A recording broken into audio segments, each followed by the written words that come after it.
Diasco Foot, miroir du football de la diaspora congolaise.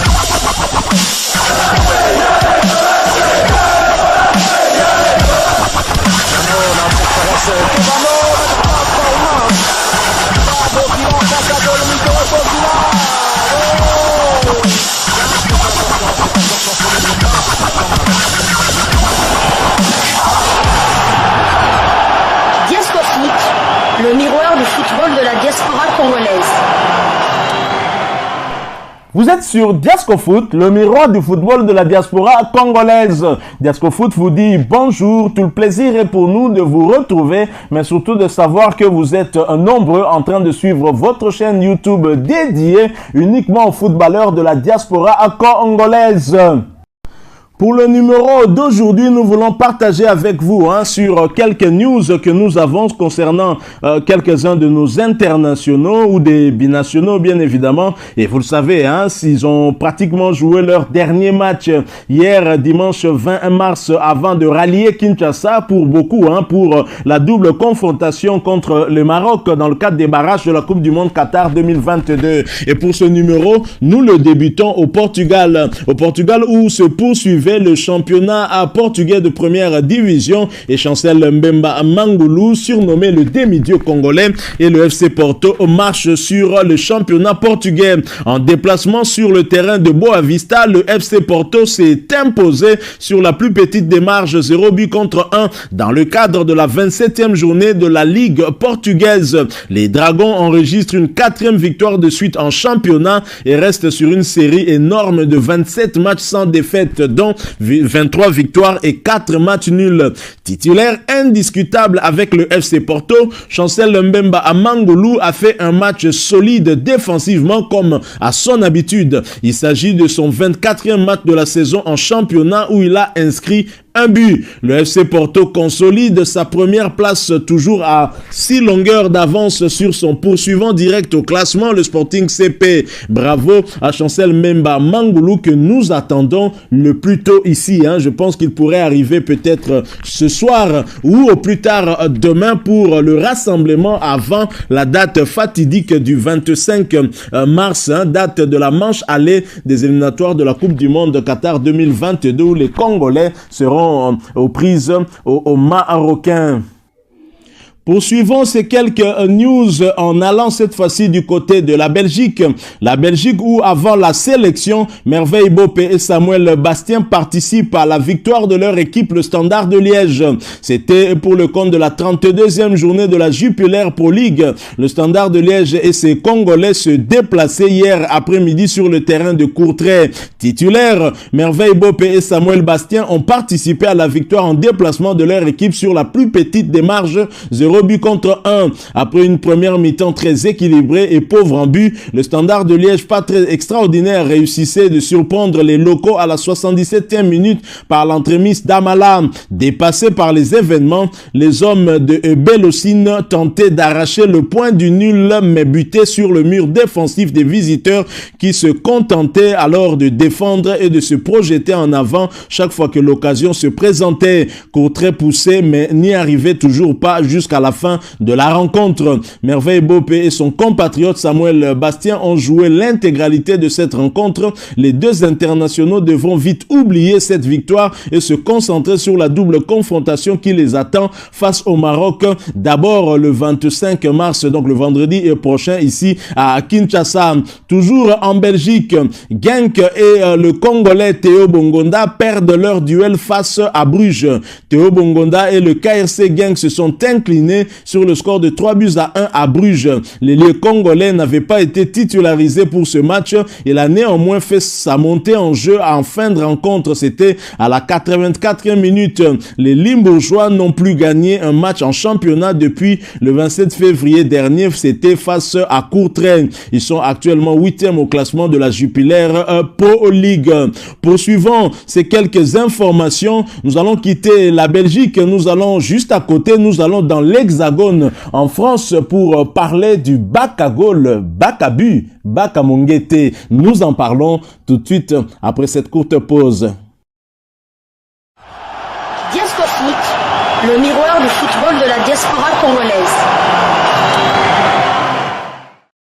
En France, on jouait la 29e journée de Ligue 1 et l'Olympique de Marseille recevait l'OGC Nice, un candidat à une deuxième place en championnat de Ligue 1, candidat sérieux. L'Olympique de Marseille n'aura pas tremblé, victoire 2-1. Cédric Bakambu qui avait été laissé sur le banc par l'entraîneur marseillais, l'Argentin Jorge Sampaoli. Il a fait sa montée en jeu à la 88e minute de jeu. Et il a eu à inscrire une minute plus tard son troisième but de la saison avec l'Olympique de Marseille.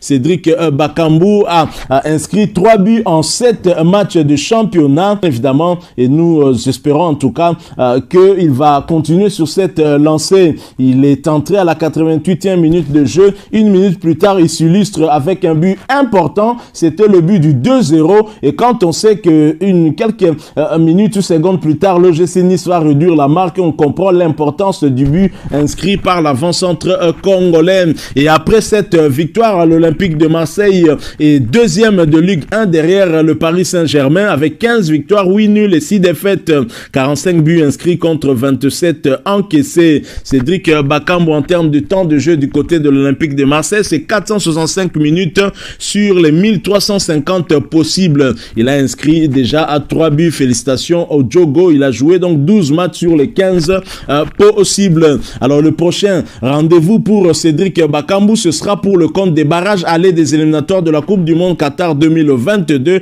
avec la réception des Lions de l'Atlas du Maroc le vendredi 25 mars prochain sur le coup de 16h heure de Kinshasa. Le match est prévu au stade des Martyrs. Nous poursuivons donc ces quelques news cette fois-ci pour parler d'un autre international congolais qui évolue du côté de la Hollande. En Hollande, on jouait la 26e journée du championnat de première division et Fortuna Sittard se déplaçait du côté du PSV Eindhoven. Lourde défaite 5-0 de l'équipe de Jordan Botaka qui s'est inclinée et le Congolais n'était pas titulaire. Il est entré à la 66e minute de jeu. Son équipe, après cette défaite, occupe la 16e place du championnat avec 6 victoires, 4 nuls et 16 défaites, 26 buts inscrits contre 58 encaissés. Jordan Botaka, 71 minutes en termes de temps de jeu sur les 540 possibles. Il a participé à 5 matchs sur les 6 possibles. Prochain rendez-vous pour Fortuna Sittard, ce sera pour le compte de la 27e journée.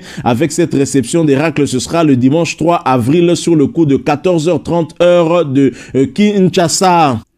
Poursuivons avec ces quelques news, mais nous quittons la Hollande cette fois pour aller du côté de la Turquie. La Turquie où 2 internationaux congolais s'affrontaient, un a pris le dessus. Nous en parlons après cette courte pause.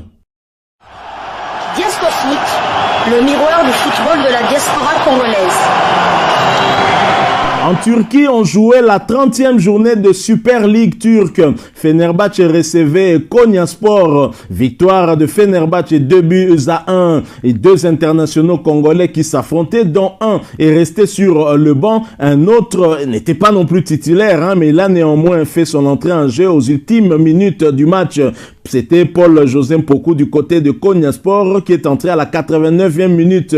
Quant au capitaine des Léopards, Marcel Tisserand, il est resté sur le banc pour la 4e fois consécutive. Konyaspor, malgré cette défaite, campe toujours à la 2e position de Super League turque avec 16 victoires, 7 nuls et 7 défaites, 48 buts marqués contre 33 encaissés. Fenerbahçe, quant à lui, est à la 3e position avec 15 victoires, 8 nuls et 7 défaites, 50 buts marqués contre 35 encaissés. Marcel Tisserand, en termes de temps de jeu, c'est 1666 minutes sur les 3810 possibles. Il a participé à 22 matchs sur les 42 possibles, alors que Paul-José Mpoku a quant à lui 984 minutes sur les 3010 possibles. Il a joué 26 rencontres sur les 32 possibles. Il a inscrit 3 buts. Et prochain rendez-vous pour les 2 internationaux congolais qui se retrouvent dans la liste des convoqués d'Hector Hall Cooper. Ce sera pour le compte des barrages allés des éliminatoires de la Coupe du Monde Qatar 2022 avec la réception du Maroc le vendredi 25 mars prochain sur le coup de 16h heure de Kinshasa.